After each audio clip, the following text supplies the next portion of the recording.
this? Welcome to the Killer Comic Show. Welcome to the Killer Comic Show.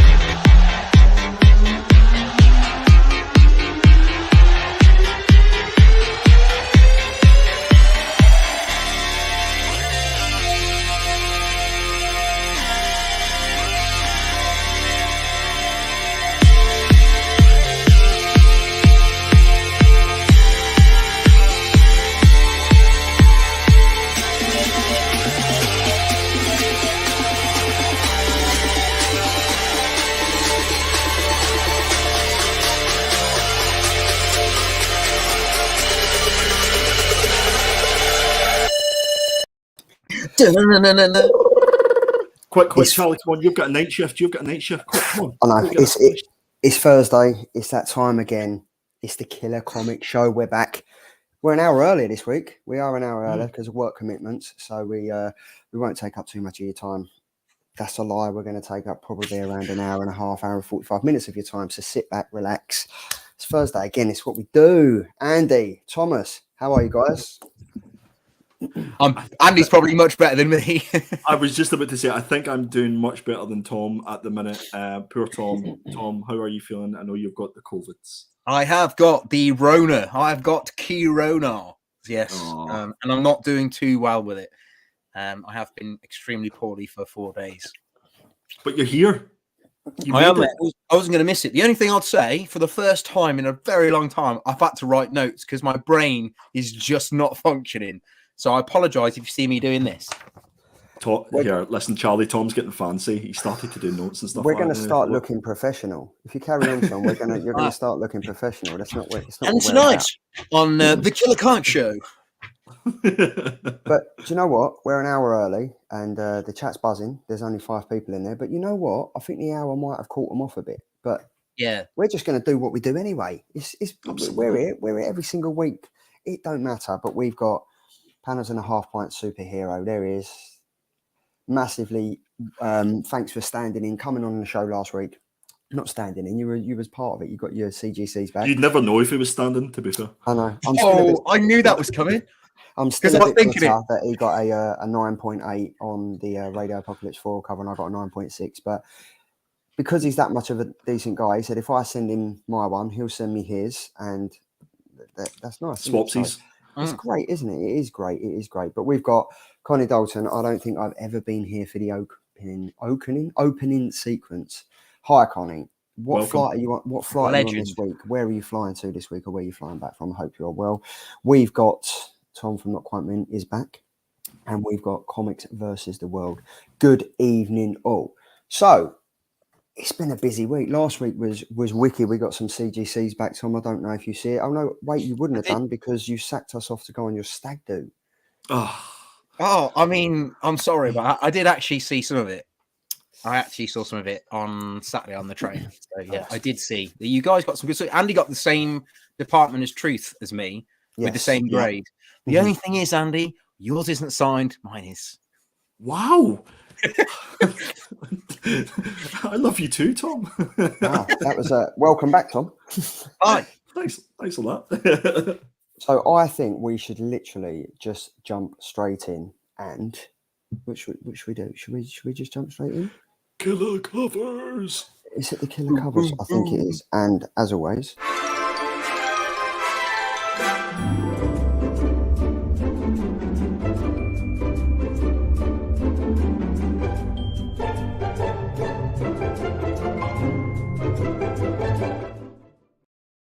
we're on the 30th of March already, guys. 30th of March. Crazy. Madness, mate. The 30th of March already. I can't believe that already. It's absolutely mental. But it is what it is. We're another Killer Comics show down. We're another Killer Covers down. This is March the 30th. I got it right this week, Andy. I think I got the slides and all the text right. Do you know, I was just looking at my dates and I was like, it's actually the 31st, but then I forgot it was for yesterday. There we go. So as always, we have 3 fantastic covers that myself, Andy and Tom have picked for you, lovely lot, to choose.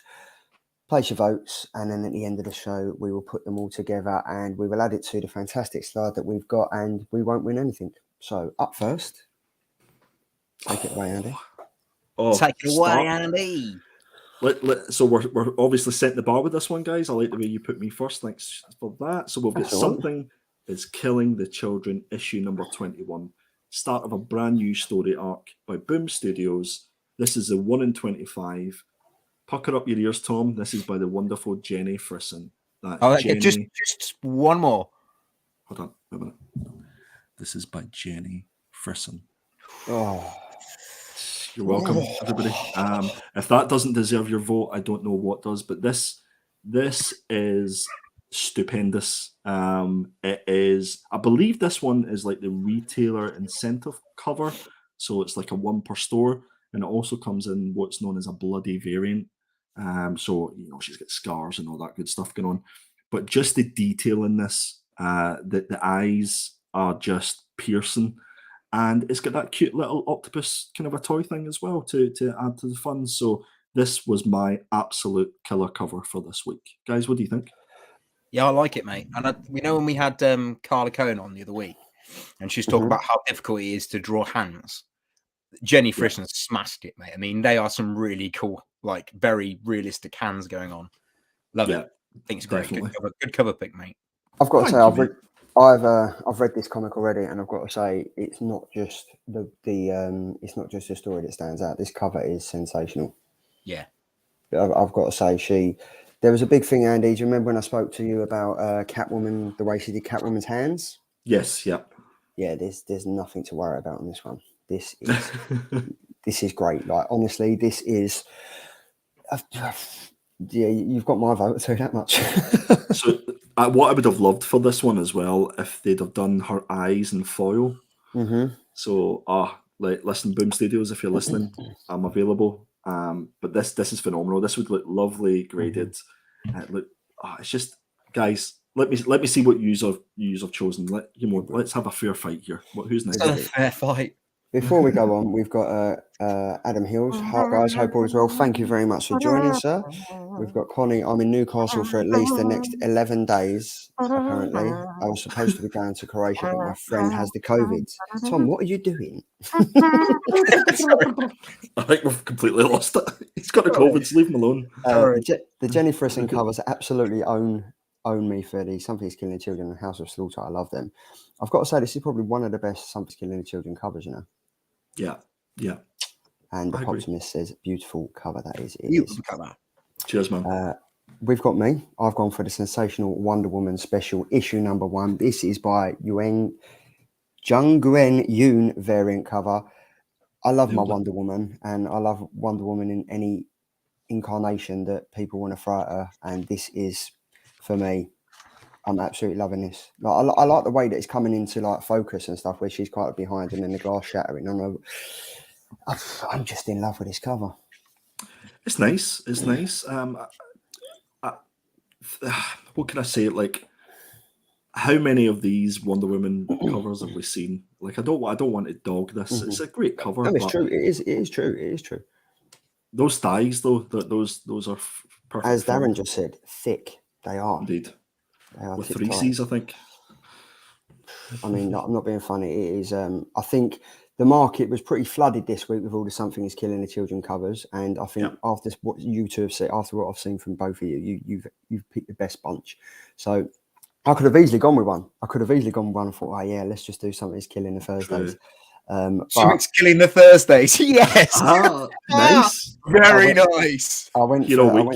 I went for this one. This is the sensational Wonder Woman special issue number 1 by Jung Guen Yoon variant cover. And up next we have Thomas. Me. So I've gone down the Something's Killing the Thursdays route as well. And I've gone for Ben Harley's variant. And this one is a glow in the dark bad boy. So where all the pink is glows in the dark, which is why I picked it. I almost went for the Jenny Frisson one, but I really like the idea of this. And I love how it's like the spray paint of the blood of the wall, the something is, and then across the top of her it says killing, and then children down the side, and she's all protective with the swords. I really, really like this cover. It really stood out. And I think it's because it's very similar to the next cover that I picked a few months back. And I like the idea of that. I mean, I've just got a thing about pink. There's something wrong with me. Even on my logo, there's pink. There's definitely something wrong with me. I can't believe, Tom, that you pulled the glowing in the dark card against this. Yeah, man. Against us. Like, I mean, it is a glow in the dark cover, guys. Look at the perspective, though. The perspective is fantastic. You know, just right up, brilliant. Yeah, man, it's so good. But I've got it is a absolutely great cover. So I'm just going to add these to the chat, and then we can see who wins. Unit cover, right? So yeah, that is in there now. Place your votes. I'm not being funny. I think Andy's won this one. Now, would you know what? I think I'm out the running. I think it's between you two this week, because I've got to say you two have picked two of the most, like, it was very slim pickings, if I'm being honest this week. It was very slim pickings, and you two have absolutely smashed the ball at the park. So I might take a back seat this week and just let you two go for it, because I'm not voting in the for runnings. Tom. I'm voting for Tom this week. Yes. Come on, Tom. Do you know what? It might be the only week I win one because there's nobody in the chat. That's it. Tom's pulling out the big guns because he hasn't been here in a while. He wants to win. Thanks, Connie. Indeed, he does. But yeah, so let's just go over and have a look. Right, so we've got the fantastic Jenny Frisson 1 in 25. Something is killing. The Thursdays issue number 21. We've got the sensational Wonder Woman special issue number 1 by Yoon, with the variant cover with the thick fires, the tick fires, and then we've got Something is Killing, the Thursdays issue number 21 with a fantastic I love that. I think we definitely need that as a section if we ever do. Like, we've got to do something with Something's Killing the Thursdays. I love it. I think we have. So that's the covers for this week. But should we go on to what have we pulled this week? What have we pulled other than we doing pools? Are we doing pools? I've pulled COVID. Go on. And Tom, do you want to go, or have you not got anything? I've got nothing, mate. I went, obviously, it was my stag do at the weekend, and I've had COVID, so I've gone nowhere to pick anything up. However, go on. I have got some stuff that I will show off next week, because my big CGC thing that I sent off last June should arrive next week. Last June. Wow. Bloody hell. It's been a long old slog. Well, I haven't got that much to show off, so I'll just go first. So up first, other than all my CGCs that I got last week, and that beautiful one there, the 9.8 1 in 25 Radio Apocalypse cover by Richard Pace. It's fantastic. Thanks to Mr. Velvet Hands over there, the man with the velvet fingers. I got 1 in 25, and it was packed superbly. There was orange Watsits in there and everything. It was absolutely amazing. Loved that. Over the moon with that. Oh my God. I was over the moon with it. But not only did he send me that, he sent me this as well, right? So I was after this on Tim the Hobgoblin's claim show, probably about a month ago now, where I picked up the Wonder Woman one. I was after this. I've been after this for a while, and the Oracle, the good guy that he is, he sent it to me. So thank you so much for that, Andy. Always lovely to receive an A-OK. Thanks, mate. You're welcome. Enjoy. And then also, off the back of that, I don't really jump on a hype train. I don't jump on like what's coming up and let's jump on this and stuff. But the guy, again, to the right of me, mentioned something to me. It sat in my head. It lived rent-free in my head, right? Just living there. And I was like, for God's sake, right? And it started bugging me. So then I thought, all right, do you know what I mean? I'm going to jump on it. So I decided to pick up the Avengers 301. That's the first cover. Then I picked up another one, right? Then I also picked up another 7, right? Then I also picked up another 6 newsstand editions. So for the people that don't really know much about what's the hype with Avengers number 301, Andy, would you just like to educate the viewers? And me. I like a little bit of comic speculation now and again. I don't go absolutely crazy for it, but Avengers 301 is the first appearance of Supernova. And I believe that Supernova will be one of the main antagonists when Nova is introduced to the MCU. And for those who have read Avengers 301, Supernova goes insane because he absorbs too much of the Nova force, the same force that Nova has. So that's Avengers 301. If you can find it cheap, and I mean really cheap, pick it up. And if you can find a newsstand copy, then even better. So I know, Charlie, you've picked up a few, and I know that Tim from Hobgoblins picked up 1 or 2,000. So yeah. So if it goes well, then you can buy me a pint. If it absolutely bombs, then You can buy me a pint. I can buy you a pint, yeah. But yeah, I'll that's buy that. you both a pint. And that's there. You can buy us both a pint. But yeah, that's basically all I picked up this week, Andy. But Right. thank you very much for that. Over to you now, Cool. because I know you've got a massive bloody stack to show off. Yeah, I received my stackery this week, but I'm going to start with some toys. Nice. Action figure. We've got the Mandalorian Boba Fett, and this is like the retro vintage collection. So I picked up this bad boy, and I picked up the Mandalorian himself. Oh, nice. And I've got Ahsoka Tano ordered as well, pre-ordered. So looking forward to picking those up. Those will probably stay in the package because they display a lot better like that. So we then moved into, I went to Coffee and Heroes in Belfast last Saturday, met up with Comic Deal, aka James, and his little boy, and we done some comic hunting. So I picked this up. This is Guardians of the Galaxy issue number 1. Nice and this is the hip hop variant. So, and I think I got it for a couple of quid. Apparently there's like 144 of them. Shout out to all. It was that 1 month where they did all of them in Marvel, like that 1 month. And then I think they redid them when they did the new 52, not new 52. When they did Marvel Now, they did them all again. Yeah, that's right. Yeah, there's so many. Shout out to Ultra Maximus. If you go to his channel, he has a fantastic rundown of every single hip hop variant there is. So I picked up this Jock cover. This is Pigs issue number 1, an old school Jock cover. I was going to say that's old school because that kind of looks. It doesn't look like what it does now. Oh man, that's a great Kick-Ass. Did that come in white as well? Not that I'm aware of, no. It might not have been Jock, but there is a Kick-Ass cover. It's quite similar to that, and it's a white cover. Yeah, I love this one. Actually, this is my second copy of this. I just love the cover that much. Then I went for a little bit of Scott Young action on Philadelphia. If you haven't read Philadelphia, guys, you need to get on it. I think this has already been optioned, and it's a fantastic series. So this was issue number 7, Scott Young variant, and I paid £3 for that. Cover. So I kept the cost in the back there. Hey Jeff, I love a little. Hey Jeff, how's it going?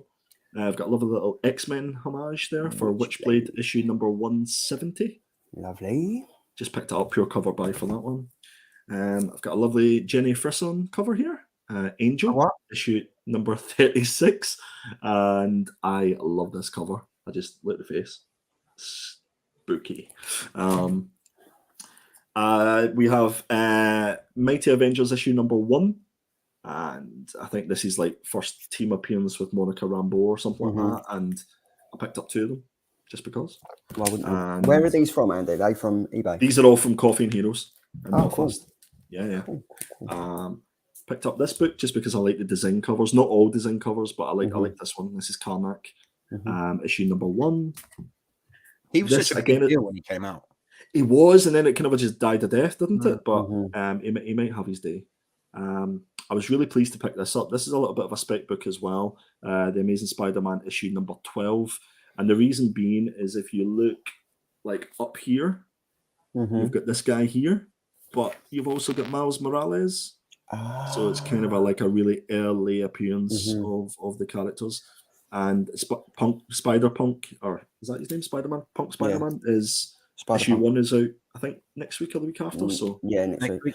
I've got to say, Andy, them comics that you're showing off, they look in great condition. They do. Yeah. I'll say that for Coffee and Heroes. They keep their books in good order, and it's just nice to be able to go and dig in a shop. Yeah. And just it feels like you just have a bit of banter with the guys there as well. I got this for £2 just because. Do you want to sketch on it?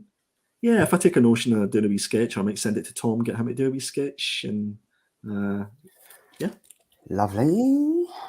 I'm picking up my Blade covers. I'm waiting for Blade to hit again. So this is Ultimate Avengers 3, and this is issue number 1. So I like Daredevil on the top. He looks great in that. Yeah, that's a great. This is a great run. It's a really good run.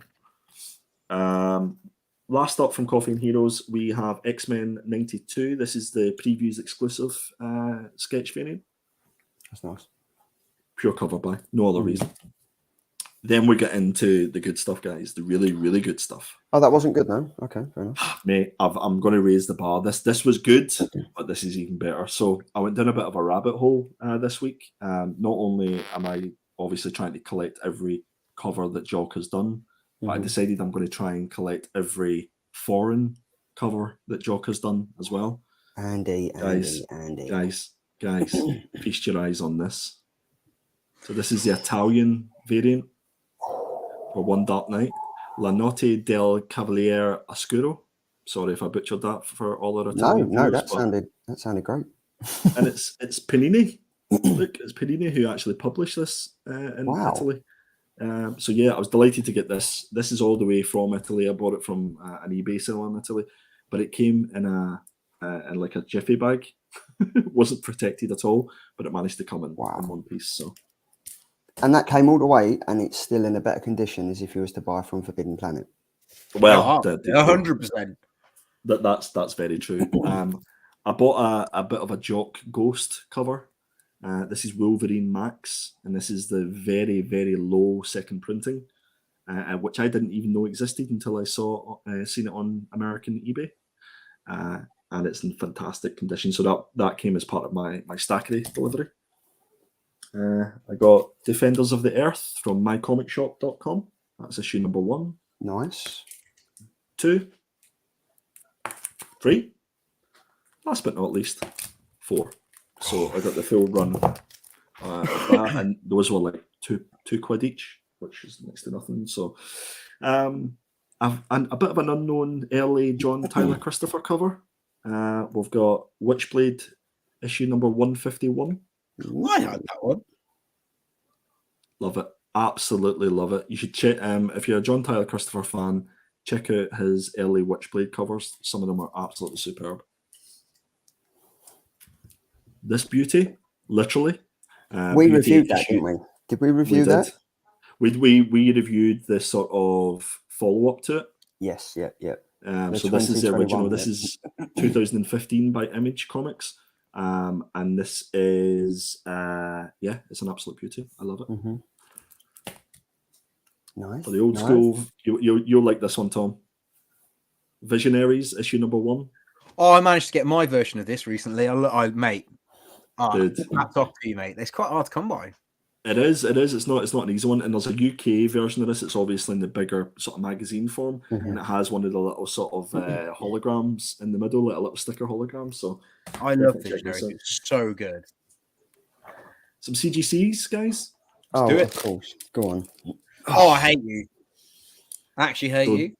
This is the Star Wars War of the Bounty Hunters issue number 4. This is signed by John Tyler Christopher, and this is the first print. So this is like the holiday special, and that's his signature there. You can just see it there.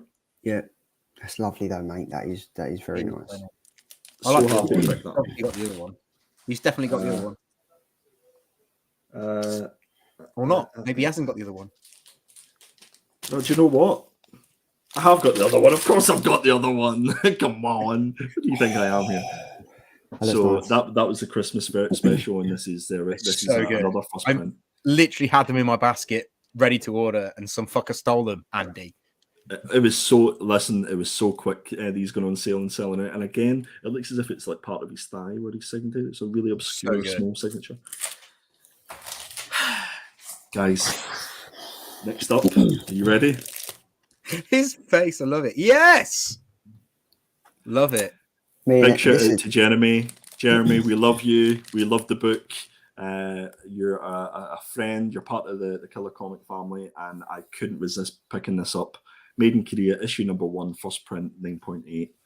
So me and Andy was going head to head again for this. Again, you literally I think you had it in your basket, and I went, "Oh, look what I just bought," and then you went back into your basket and went, "That was the one that I had." So I want a 9.8 one of them, so I bought three covers of it, and I'm going to send off. You sent them off yet, mate? I'm going to send off 2 of them in the I'm going to send mine off as well. I wasn't going to do any more submissions. I was like, no, I'm done for a while. And then this next to me was like, are you sure? Why would you do that? And I'll sit there and I'm like, all right, okay, I'll do it. So tomorrow. It's called peer pressure. Yes, peer it pressure, is. Charlie. That's what it is. I picked up Spawn issue number 277. This is the Amazing Comic Con edition.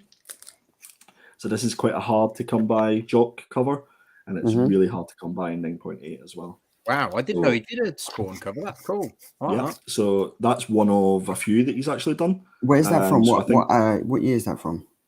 That is from quite a while back, isn't it? 277. 2017. Yeah. Okay. 2017. So yeah, I have this in raw form as well, but this came up for like $100 on my comic shop, and like Tom, you will know. Have a look at GPA. It's going for a lot more than that. Last, guys, whenever I get a stack to deliver, you know there's going to be lots and lots of Jock covers in it. So this is Batman 110. Is that the foil? No, just black and white cover. That's nice. 9.8. And this was like 9.8, and this was like $35. Are you serious? $35. Yeah. Like it would cost me more to get the raw copy and send it to CGC, and it might not get a 9.8. So totally makes sense. And where's that from? My comic shop. That one was from eBay. That was from eBay. That one. Yeah. Bloody hell, man. Very cool, man. Is that the last one? That is the last one, guys. Sorry for taking up. That was going to be. This is the last one, but then there's this one. It's no giant size X-Men. No, hey, I might have to sell that. What? No, I'm joking. To me, you are not selling it, not at all. But we've Andy, you've done it again. Like you go from not spending anything to literally just getting a fucking boatload that just come over and listen. Every 45 days, Stackery starts to charge you.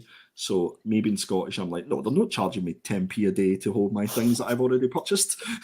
So I get it sent over the water, and I keep my fingers crossed that it comes in one piece, and thankfully it has. So yeah. Well, yeah, that's always a pleasure, mate. But let's head over to YouTube and see who is winning cover of the week. In third place, it is myself with 19%. In second place, it's Tom. Did you say you were in third? Yeah, in third. Tom is in second place with 33%, and Andy is come on, Tom, come on, with 48%. So it's close. It's going to be a good one. I'll take second. It's good this week. It's going to be good this week. Vote for Tom. But you know, you've just got a massive load that has just come from your Stackery.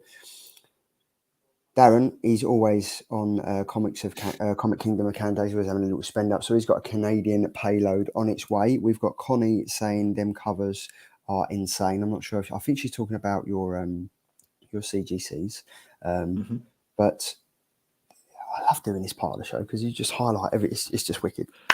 I reckon we could do like a full separate show once a month, just with all our monthly pickups. I reckon just for you. A great show. I'd have nothing.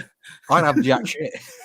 It would just be just for you. But anyway, before we continue on to the rest of the show, we're going to do a massive shout out to our friend of the show. It's Tim from the Hobgoblins Hideaway, and he's got another fantastic live claim sale this Saturday, 4 p.m. over on Facebook. There's going to be keys, there's going to be variants, there's going to be slabs, there's going to be sets, there's going to be low budget raws, there's going to be cheap as chips, there's going to be a dog snoring in the background. And do you know what? It's, as Andy always says, it's like going out, staying in. That's what it is. It's the best night in you will ever have in your life, and you'll probably spend the same as you would in a good night out, but it's totally worth it. Plus you get more. Plus you get the orange Watsits as well, Charlie. So. And we do. And a massive shout out to Matt. Thank you for joining us, sir. Thank you very much. We've got Dave Collects. Yeah. Always a pleasure to have you in from across the pond. Yes, mate. You are okay, matey. But yeah, it's funny that you show your slab because Tim's got one of these for sale. Yeah, I know, bastard. He's got a Department of Truth, CBCS 9.8. He's got a Mandalorian issue number 4. Am I correct?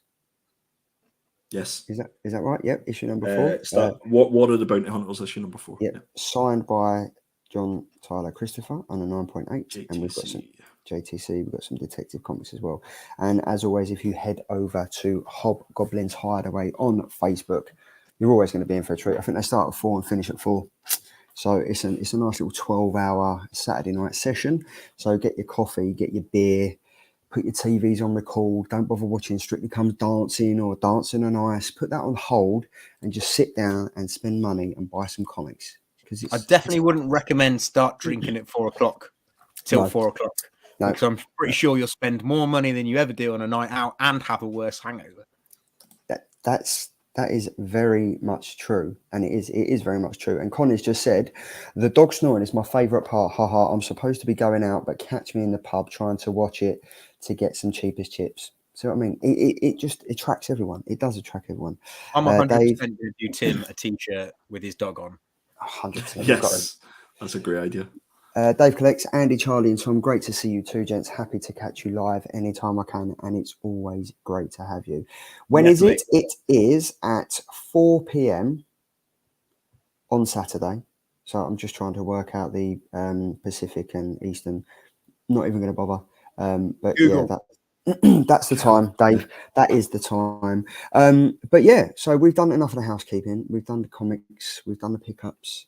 Let's get on to the part of the show. It is the Killer Comic Show Week 12 review. These are the comics from last week. Andy picked 2 comics this week because me and Tom have both done that. So we've got Ghost Cage, issue number 1. We've got We Have Demons, issue number 1. We've got Venom, the Leather Protector, issue number 1. And we have Rogues by DC Black Label, issue number 1. Up first. Oh, Ghost Cage. This was one of my picks, wasn't it, Charlie? Yeah. Yeah, it was. Yeah. Should I give a little bit of a synopsis as to what the book was about, and then maybe we can jump in? Yeah. Let's do that. Yeah, that's fine. Yeah, let's go for it. So we've got the main cover there by Nick Dragotta. A fantastic cover that could grace any cinema poster. We've got the Midtown exclusive variant cover. I'm not that's entirely by sure if Frank there was any Martin. other. There was one more cover, but that was released. I didn't see the picture of that until this afternoon. So there was another cover, but the Midtown exclusive cover is by Frank Martin, and there was a third exclusive cover as well. Cool. So yeah, great covers, and this book has been kind of a delay quite often. So it was great to actually finally see it. It's been on FOC quite a few times, and it all centers around a super scientist called Mr. Karloff, and he's kind of revolutionized the control of energy on Earth. And he's kind of formed this massive megacorp called OHM or OHM, and that's set up to feed the world's energy. In this book, the power plant kind of comes under attack by terrorists, and what he does is he dispatches his own creation called, what was his creation called again? Come on, guys. Yes, Sam. How can I forget Sam? To actually to bring back the power plant. And he's ably assisted by a sort of low-level tech support assistant that works in the power plant. That's kind of like a really high-level kind of a synopsis. But do you know whose thoughts I'm really interested to find out about this book? Charlie, you kick us off, mate. Right. Where do I start? So, Andy picked this comic. So I'm like, right, okay, Ghost Cage looks okay. The premise of it looks okay. The synopsis looks all right. I've got to say, guys, what an absolute pile of fucking awesomeness. I absolutely love this comic. I knew he was going to do that. I knew it. I love this comic, right? This is so different to what we've been reading. It's black and white. The artwork in it is fantastic. For me, I really I'm massively into my computer gaming, like Metal Gear Solids and Call of Duty and stuff like that. I really got Metal Gear Solid vibes from reading this comic. Like really like Solid Snake, Liquid Snake. Like I just seriously enjoyed it. The whole thing, you get taken in from start to finish. It was just, I weren't expecting it to be this good. Like I kind of, when I did first pick it up and read it, I was like, oh my God, this is going to be a long haul. This is 48 pages long. This is going to, like, all the comics we picked this week were long comics, were big comics, 52 pages, 34, 48. I was like, oh my God, I ain't got the energy to read this. But as soon as I read the first 3 or 4 pages, I was hooked. I was sucked in. Honestly, it's batshit crazy, but it's so enjoyable, Andy. Like, thanks so much for picking this, because I've said this time and time again. I wouldn't pick a comic like this because it's not my cup of tea. But having read it, I'm all in, man. I'm so in. I'm so invested in Sam. I'm so invested in. Yeah, I did. I'm so invested in OHM. Oh my God, it was wicked. I loved it. Oh, nice. absolutely loved it. And then you've done some slides. Oh mate, it was wicked. It was just like, do you know what I felt like? It was the what was it like? What are they called? The Titans in the Titans of the world, like coming back. Like you got Cole, you got Hydro. I reeled you in with this one, didn't I? I did, and I absolutely fucking loved it, mate. You definitely did love it. I really loved it. did. So yeah, it was a great comic. I'm so glad, because if your thought, I thought you were going to absolutely hate this, but is it the way you were chatting? And I was going to just like stop going on the show. That was it. This was going to be my final show. No, bullshit. Everybody's like, yes. Honestly, guys, this I can't remember the last time that I was so excited about a comic and what it potentially has got to offer. And it's only 3 issues. This is going to be. My favorite thing about this comic is how immense it looks and feels. Like it feels like, you know, it's like a piece of art that you know you're enjoying here. That it's a really expensive piece of art as well. Like, as I said at the start, the cover for these could grace any movie theater, and in fact, this could be a movie easily. Absolutely, no doubt about it. From a character perspective, I loved the characters. I thought Mr. Karloff was just completely over the top, kind of the mad scientist type feel about him. And there's one particular page which I didn't put here, but it was just a close up of his face. And I must have maybe stayed on that page for a good 3 or 4 minutes, just looking at all the detail. That's the one that reminded me of Metal Gear Solid so much, because in one of the games it just zooms in on Solid the Snake and it's just his face. And I was like, it was so captivating. Like the intricate line work and the shading on it is second to none. Like Nick Dragotta has absolutely smashed it with this, man. And these here, Cole and Hydro, they could be the covers for the book. Like it wouldn't be out of place if they were the covers. If this doesn't get a second printing and a third printing, and these aren't the covers, then there's something seriously wrong. Because these felt like a computer game, and it felt like these were the final bosses. Did anybody else get that vibe? I thought Sam was a great character. It kind of gave me that android kind of a character that's trying to find his way about the world and is meeting humans for the first time. And then Doyle, I think it was Doyle, was the assistant. Yeah, Doyle. He was called every name, wasn't he? Boyle, sorry. Boyle. No, is it Doyle? So lovable, Boyle? So lovable. Whatever Doyle, Boyle, whatever the name was, it's such a lovable character that even after 40 odd pages, I bought in. I love the characters. This is seriously good first issue. Artwork, as I say, was absolutely spectacular. Storytelling was good. I must admit, at the start, I don't know if you guys felt the same. Interesting, Tom, what you thought about this, but I felt quite overwhelmed in the first 2 or 3 pages because I was like, there was so much to take in. There was the story, there was the artwork, but then you slowly but surely just get into the feel of it, and you get used to that black and white artwork. For me, this was an absolute killer. 100% killer. Well, literally, the moment I opened it, I got Japanese manga vibes because it is in the Japanese manga style, which is I loved it from page 1. I mean, I absolutely love it when it's black and white and it's half tones because it is really hard work to get a 3-dimensional shape to look 3-dimensional just using black and white and half tones. So I take my hat off to the artist. I mean, absolutely incredible. But I did get Japanese vibes from it. The whole like these our kind of power sources being these like kaiju style characters that are like giving the world their energy. So you've got Cole and you've got Hydro. Obviously, next going to be electric. There's going to be all sorts. Like I love that, and I love the fact that they're like these kind of kaiju style monsters that he's got to fight and devour. So I was getting Japanese manga vibes from it, which I absolutely love anyway. So as soon as I opened it up and read it, I was like, "This is cool." My only criticism with the whole thing is I wanted more straight away. I really wanted issue 2 straight away. I don't want to have to wait to read this one. Really liked it. I thought Ghostbud, the little electric character you got, was very much like Miss Minutes. Yes. So I liked his character, and he was a bit of an arsehole, to be fair. So I quite like that. And I really thought the nicest thing about this, you only got so many panels and so many pages to get this in. and I think they did really well. You can already tell the relationship between Doyle and Sam is going to be phenomenal. And although Sam said nothing so far, when he is going to say something, it's going to make a real impact, I think. Especially because their relationship's already built. I mean, she's become the main character right at the end. He started off as the main character, then it all kind of went to shit, and then she's now the main character. I thought that was a really good transition. I thought that was brilliant. And like you said, Andy, and you, Charlie, the villain, like, or the main guy, that the whatever his name is, can't remember his name. You just said it about 3 times. Mr. Koloff. Mr. Koloff. I think he's a great character, and he's obviously going to be the villain of the entire story. But he has got solid. Is it Liquid Snake? Not Liquid Snake. He's got that. He's got that esque about him, and it does feel like a video game. Could well be a movie. I loved it from start to finish. 100% killer for me. Probably my favorite book this week. 100%. Connie said, Tom, it reminds me of the style of Blame by Tatsuomi Nii. It does actually, yeah. Very good shout. It's very I think it's a Kyo.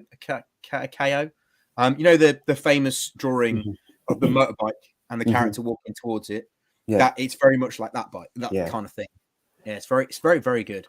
But yeah, Andy, I think you knocked the boy apart. Sorry for reeling you guys in. I just thought, I'll play around with it. But yeah, it was. You just wanted to talk about it first. You knew Andy was going to go first. I told you it was shit. It was shit hot. That's what it was. Shit hot. It was. That, or he knew that we were going to rave about it and thought, I've got to quickly change. Yeah, I was going to say, maybe that's what it was, yeah. No, I did. I absolutely loved it. Absolutely loved it. And Fuzzy, welcome. Yes, Fuzzy, yeah. Akira, that's it. Thank you, Fuzzy. That's the one. And he picked this up as well. He did pick this up. This is the only comic he picked up this week. Quality, great book. Quality. I'll tell you what, the half-tones is such a good... the way people use half-tones is just insane. Yeah. Up next is you again, Andy. It is, yeah. I went for 2 books this week because I knew, in my opinion, how good this book is. This was originally a comicsology book. This is We Have Demons. It's written by the fantastic Scott Snyder. Artwork by his brother from another mother, Greg Capullo. Guys, what can I say? We've got the main cover, Greg Capullo, Dave McCaig. We've got, obviously, my favourite cover, which... of course, it's by Jock. And then we've got Dan Panosian's TFAW exclusive variant. We've also, thank you, we've got Tula Lotte. I was hoping you had Tula's in there because Tula Lotte's cover is spectacular. We've got the Tony Daniel exclusive variant. And, of course, we've got Peach Momoko doing a variant as well. Guys, I need to take a bit of a breath for this one because I think Scott Snyder is one of the best storytellers there is out there. Anything that we've picked up recently and read has been absolutely fantastic. There's a reason why he has been so successful, and whenever he joins forces with Greg Capullo, it's just that for me, it's just a dream team. And normally, whenever you get those 2 guys, you normally have Jock as well. Jock does the covers and obviously sometimes does a bit of interior work. So this book, sorry, I'm not even telling you what you're fanboying. I am fanboying pretty much. So this is a horror story at its core. It's set in Florida, and it follows the main protagonist, which is Lam Cullen, and she's a young amputee woman, and she's kind of following in her father's footsteps. We find her in this sort of she has this really good relationship with her father, and at the start, Scott Snyder just reels you in because you see her getting her arm chopped off and you think, what is going on here? And what who chops off her arm though, Andy? Her dad. Her dad is chopping off, who is a pastor or a priest. He's in the church. And you think he just grabs your attention in the first couple of pages, but then you realise he lets it go and he goes, actually, it was because she got bit by a snake. And this snake is foreshadowed at the start and actually plays a really pivotal role in the middle of the story. Yeah. Her father passes away, sadly, and she's at the funeral and she noticed lots and lots of people at the funeral that she didn't know. And at this point, she'd sort of fallen away from her dad because she knew that her dad was keeping secrets from her. And the secret was that he was a demon slayer.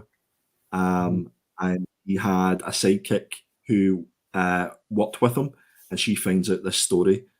And we get to the point, and I don't know what if you guys want to take this over, but she meets his her father's sidekick and the person that was working with him, and it's this page on the right hand side. Guys, Charlie, Tom, what did you think? Tom, you go first. Okay, so like the opening page to this book had me in stitches. The opening page to this book was amazing. It literally is a disclaimer to say, if you don't want to read about demons ripping people's arseholes out and pulling their guts out, please don't read anymore. It was so good. I was literally like, right, this is it. I'm in. And then I opened up the second page, and it has this black strip down the one side with all the text. And my heart sank, and I was like, oh, this is not going to be dyslexic friendly. I am really going to struggle with this. However, because I struggle with the Spawn comics, with the whole news thing they do in the Spawn comics, I really struggle with that because it's a lot of text to take in. However, the text and the dialogue that follows and how it flowed, I was in hook, line, and sinker. And Snyder does such a good job of making Lamb, who's the main character, as the narrator. You just want to hear more from her. You want to know what's going on here. So who is that character? Tell me more, Lamb. You've got my intrigue now. Tell me more about the universe that you created. I thought overall the story was just full of mystery, full of humor, and it was horror, but I didn't find it as a horror book. I found it more humorful. The character development was great. The scene setting was great. Not much happens in the first few pages. It's all just scene setting, which I really liked. But then obviously towards the end, it just all kicks off, and it was like, this is quality. So good. Schneider is a genius, because he literally got me from the page one just by doing the disclaimer, and then right at the end I was frothing at the mouth. I was like, when's the next book going to come out? I've got so many things I need to ask people about. I mean, I've got 2 questions I want to ask you guys, or a question, once you've both talked about, well, when Charlie's talked about what he thinks of the book. But I felt like I was reading a TV show or watching a movie when I was reading it, and it really did want me more. My only criticism, I would say, like, apart from the fact that I wanted more, is that because I've read so many Spawn comics, and for me, Capullo is not like Todd McFarlane is the Spawn god, but Capullo is the guy that you think of when you look at Spawn artwork. And I did find some of the artwork a bit like, oh, this is very Spawn. Am I reading a Spawn comic? But then that's me personally. I wouldn't say that would put anyone else off. It's just me personally. I was thinking this is very Spawn-esque. But I think if there was one person that you want to draw a demon, it's Greg Capullo. It's definitely Greg Capullo. Definitely there. But I've got one question to ask once we get to it. So go ahead, Charlie, you go first, and I'll ask this question. So I'm literally just going to touch on what Connie said. It's more like a dark comedy, in my opinion, than a horror. Like the rest of the series is pretty dark, but I think the humour is good throughout. I've got to totally agree with you. And just before we move on, this demon here on the right hand side looks like Greg Capullo. I reckon he's added essences. He really. I'm not going to be able to look at this now without seeing Greg Capullo. If you follow Greg Capullo on Instagram, he's posting of like his weightlifting and stuff, and he's always getting big and stuff. That's him. He's kind of done this as himself, and kudos to him, man, because it looks wicked. It's the Tash, actually. No, you pointed it out. It is the Tash. I loved it. I really loved it. Like it's great. Like the whole thing of it, like, is just demon killing, like your emotions involved in it, where she's really close with her dad, and then they kind of fall out, and it's that thing of like, if you fall out with someone, time moves so quick, and before you know it, you don't get that time back to apologize to them or amend everything that's gone wrong.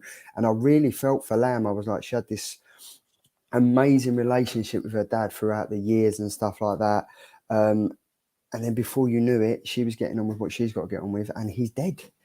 And I really felt for her. I was like, wow, I'm emotionally involved now. I'm reading a Demon Slayer book, and I'm now emotionally involved. And as you said, Tom, I want to find out more about her. I want to find out how she's going to deal with it. And one thing I found really interesting is that when she goes to the funeral, I think it's like a page spread where it just focuses on people that she didn't even know existed. Yeah. And it all starts to come out that they're friends of her dad, or they're acquaintances of her dad, and they're part of this cult that has been sent to her to protect from the things that are going on. It was a really great comic. It wasn't what I was expecting. I thought, based on the cover of it, I thought, this is going to be, it's going to be what Scott Snyder has said, guts being pulled out for your arsehole. And I was like, wow, I want to know more about this. I want to know more about it. And that was just Tom Stag do at the weekend. That was just Tom pretty Stag much, yeah. But actually, when I read it, I was like, this actually sounds really familiar. When did this happen? Oh, yeah, last weekend. But I read both of Andy's comics together. So I read Ghost Cage and then I read this. I'm so glad I did it that way because this and Ghost Cage were so intense, so intense, so involved, so narrative driven. The artwork is so intricate and really well done. I think if I'd gone on to the other two comics that we've chosen, I wouldn't have had the same effect because I think I was on a roll. His image, it was great. It was along the same kind of lines, espionage, like terrorist, ghost, and everything. It was awesome. You've done it again, mate. It's another killer for me. I'd recommend this to anyone. I'm so glad that you enjoyed it. Just to touch on something that Tom had said about, that as soon as you open it up, you see all the writing on the left-hand side. I think you're absolutely right. I actually thought of you, Tom, whenever I started reading this. I was like, I don't know if Tom's going to enjoy this as much as he would like to. But I would say that for Scott Snyder is that, there was a lot to explain in this book. And I think there's only maybe a handful of writers that are able to do it really well. And Scott Snyder's one of them. Do you know what's really good about the way he does this? It's not overcomplicated text. There's not a lot of overcomplicated words that he could use. There's not like biblical words that he could use or like demonic words he could use. He keeps it very simple. Keeps it simple, yeah. Each paragraph, you're like, oh yeah, no, I totally get what you're talking about. I can totally relate to that. And I loved how there was foreshadowing of the snake. Yes. So at the start, the snake was obviously responsible for biting Lamb, and that's why her arm got cut off. Then we see the snake in that left-hand panel there, where the snake's actually a statue. It's been stuffed. He stuffed the snake and made it as a statue. And then Lamb throws something which hits the statue, and that actually opens up the secret door, and that's where she discovers that her father was a demon slayer and where he worked and stuff like that. I just loved that, how everything was sort of intricately tied together. Superb. Tom, I really want to know what your question is now. Right. Okay. So, spoiler alert for anyone who's not read this book, right? So, obviously, she has had her arm chopped off because she's been bitten by a snake. Her mum is also dead. My question to you guys is, are we going to find out that her mum was possessed by a demon who attacked her or bit her arm, which then could have turned her to a demon? So her dad lopped her arm off. So metaphorically, her mum is the snake in the grass, as it were. Wow, Jesus, why are you... So that's my question. Do we think that her mom was a demon and she had to be killed / tried to change Lamb into a demon? Answers on a postcard, please. Tom, you've literally blew my mind. I just thought about it when I was read it. I thought, oh my god, what a twist that would be if it turns out that her mom was actually the theoretical snake that's caused the problem, and she was the demon. That's why he never kind of moved on, as it were. That's why you don't hear about her mom. Well, hold on. Connie has said, so obviously for the readers of this that are reading it in the physical form, the whole thing is available on Comixology. And Connie has read the rest of the series, so she's not saying out. I'm going to have to go and read because I want to read more of this. I've totally forgot this was from Comixology, right? So now I'm going to go and read it tonight after this show. Download. Boys, can I just say, let's save it because I'm definitely going to pick issue number 2 and 3. Let's try and save it, boys. Let's. All right. Okay. Yeah. Okay. All right. Deal. I'll try. / quickly buying it now and fucking going. You're lucky there's a night shift going on tonight where I can't read this. So is this a killer then, boys? Is that too? Oh, mate, 100%. 100% it's a killer. Second favourite book this week. 100% it's a killer. Let's just go through some of the points of the chat. We've got Edvic said, hey GP, read Sea of Sorrows this week. Enjoyed it, but took a while to remember who was who. Sea of Sorrows is awesome. Rich Dueck and Alex McCormack have absolutely killed it. We've got, he's also read Snow Angels as well, which is worth a look if anyone else hasn't read it. That is available over on Comixology. And Tom, what a perfect segue, sir. I was just going to, it's not, I don't have any more available. I was just going to say yours are with me. I'm just waiting for the book plates because otherwise I'll forget to tally later. Perfect. Dave collects, thank God I hate big word. Me no read good. There we go. Tom, he's a brother from another mother. Me and Dave like that. GP Venom said, yeah, the guys were talking about Snow Angels a while back. I put it on my list. Sounds good. It does sound epic. Need to grab this. Tim, evening gents. Someone forgot the 8 p.m. start. We've been talking to Tim all day. Tim, you missed your promo as well. And it even shared the show that says 8 p.m. So Yeah, nice but- one, Tim. But yeah, we shared your slides, Tim. We've done your shout out. You would have known it and you would have been able to pump it up a bit more if you'd been here, but you weren't. Okay. So maybe at the end we'll go back to it. Maybe we won't. Who knows? Do you know who wouldn't have been late? Lucy wouldn't have been late. Lucy wouldn't have been late. No. Yeah. No. Even Even the dog would be snoring in on dog time too. wouldn't have been late. No. No. Tim, no. I want to do your dogs a t-shirt. There we go. Do it. Yeah, look at that. And Connie has also said the Scott Snyder Comixology stuff is excellent. Premature request for you to read Clear when it's released. Physically, it's one of my faves. Done. Here, yes, I'm second. I've read Clear. It's absolutely superb, and he's doing one with Tula Lotte as well. Yep. It's coming up, and it looks amazing. Is that one? Who's the one doing Tula Latte? Oh no, that's the Snyder and Jock, isn't it? That's the Jock one. Yeah, it was that's the other one. Oh, have I got it? I think I've got it. Have I got it? No, I haven't got it. I've got it somewhere. I've got a poster of it. I got it signed by Tula Latte in Thought Bubble last year. But there we go. The Hobgoblin has said, "You want to do my dog?" Scraping the barrel there, bud. I knew that was coming. I don't know why. You knew that was coming. What, the dog or? No, I knew he was going to say that. Right, moving swiftly on. This is another killer. We've had 2 killers so far. 2 killers. We've had 2 killers. I've lost my train of thought there. Anyway, moving on. Thomas, Yay! you now, sir. So I went for something a little bit less like hard to read. I decided to go with quite easy comics. So I decided to go for Venom Lethal Protector. You've got the main cover by Matt Wilson. You've got the Tyler Kirkham variant A, which was my cover pick last week, I think. You've got the David Nakayama variant, and you've got the Lucio Parello. Is that how you would say it? Variant as well. Mm-hmm. I think there's a couple of extra ones that came out. I think there's a couple of versions of these. Mm-hmm. There are quite a few, but it's written by the co-creator of Venom. So it's by David Mitchell. David Michelinie. And then the artwork is by Ivan Fiorelli. I have to be honest, like before there was Carnage, before there was Space Gods, before there was Toxin, before there was all this overcomplicated shit that goes with Venom, it was just Venom on his own, and he used to eat people's brains. So I was hoping that this book was literally just going to be going back to that kind of old school Venom, not too hard to read, not too overcomplicated.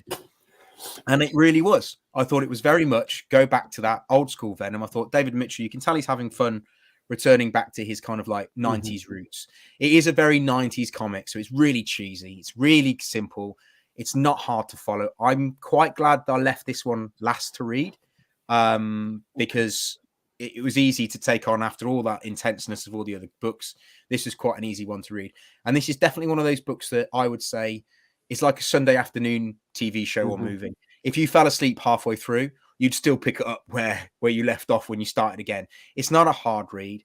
It's not going to break BAFTA awards or be the best comic in the world. But it was just right for me this week. Like, as being poorly, this was probably one of my favorite books to read just because it was just easy enough to read. I thought it was really good. I liked the character development with these kind of Z-list villains. I thought they were pretty cool. I thought the artwork was very 90s, but like I said, it's not going to break records. It's definitely not, it's definitely not the other 2 books that we've read. It's definitely nowhere near, anywhere near as good as those books that we've read. But I did really like it. And for me, it was a killer, but probably low-end killer, and probably because I'm poorly. But other than that, I really did like how old school it was and how like actually retro 90s it was. I say there's quite a few criticisms about the whole thing, but my biggest criticism with this is the fact that it's set in the 90s, but yet the guy in the underground who takes the picture of Venom, it's got a sodding smartphone. You didn't have smartphones in the 90s, mate. Yeah. Just pointing that bad boy out. Good eye.